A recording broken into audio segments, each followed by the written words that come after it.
Samajwadi party के राष्ट्रीय अध्यक्ष अखिलेश यादव के निर्देश पर वाराणसी के पंडरा विधानसभा क्षेत्र में किसानों के आंदोलन ने जोर पकड़ा। बता दें कि काशी द्वार परियोजना के उचित मुआवजे की मांग को लेकर किसान विरोध कर रहे हैं। इसी क्रम में 9 सदस्यीय कमेटी बनाई गई है। वहीं जनता टीवी ने सपा महिला सभा के प्रदेश अध्यक्ष रीबू श्रीवास्तव से बातचीत की। देखिए यह रिपोर्ट। वाराणसी के पिंडा विधानसभा क्षेत्र में बन रहे काशी द्वार का किसानों ने जमकर विरोध कर रहे हैं। उसी को देखते हुए सपा के राष्ट्रीय अध्यक्ष अखिलेश यादव ने एक प्रतिनिधिमंडल तैयार किया, जिसमें वाराणसी के महिला प्रदेश अध्यक्ष रीबू श्रीवास्तव जी हैं, उनका भी नाम है। इसमें कई ऐसे नाम हैं जो प्रतिनिधिमंडल में हैं। 2 सांसद हैं और एमएलसी हैं, आशुतोष सिन्हा जी हैं। कई ऐसे प्रतिनिधिमंडल में 9 लोगों का कमेटी बना के अखिलेश यादव ने वहाँ पिंडा विधानसभा क्षेत्र में जो किसान विरोध कर रहा है कि हम अपनी जमीन नहीं देंगे, उससे प्रतिनिधिमंडल जो है जाकर बातचीत करेगा। हमारे साथ प्रदेश के महिला प्रदेश अध्यक्ष रीबू श्रीवास्तव जी हैं। हम उनसे बात करेंगे कि किस तरह का ये प्रतिनिधिमंडल है और क्या करेंगे। आप लोगों का एक प्रतिनिधिमंडल जो है जा रहा है पिंडा के किसानों से मिलने, क्या बात है? ये समाजवादी पार्टी के राष्ट्रीय अध्यक्ष अखिलेश यादव जी के निर्देश से हम सब लोग वहां जा रहे हैं।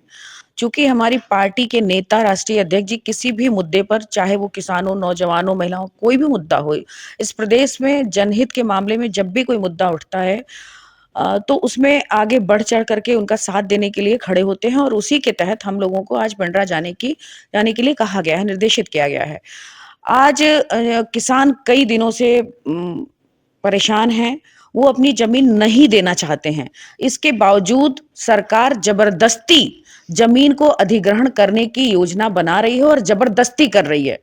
कोर्ट के निर्देश के हिसाब से भी जब भूमि अधिग्रहण अधिनियम आया तो भी ये कहा गया कि कभी भी जब अधिग्रहण किया जाएगा तो बिना किसानों की अनुमति के नहीं किया जाएगा। और सर्किल रेट के हिसाब से जब भी अधिग्रहण होगा तो सर्किल रेट के हिसाब से 4 गुना लागत उनको दी जाएगी। आज वो किसी तरह से भी जनहित के मामले में ही अधिग्रहण किया जाता है।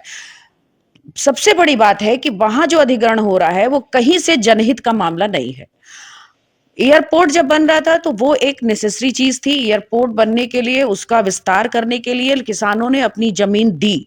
लेकिन आज जो आवासीय प्लॉट बनाने के लिए, आवासीय रेजिडेंशियल काम करने के लिए आप अगर उनकी जमीन अधिग्रहण कर रहे हैं, आप उनसे उनकी जमीन सस्ते लेकर के और दूसरों को उसी जमीन को आप महंगे रेट पर बेच रहे हैं, तो ये केवल के सरकार अपने मुनाफे के लिए गरीब किसानों को उजाड़ने की कोशिश कर रही है। ये सरकार किसी भी जनहित के मुद्दे पर आम आदमी के साथ खड़ी नहीं होती है और आज किसानों के विरोध में ये काम कर रही है।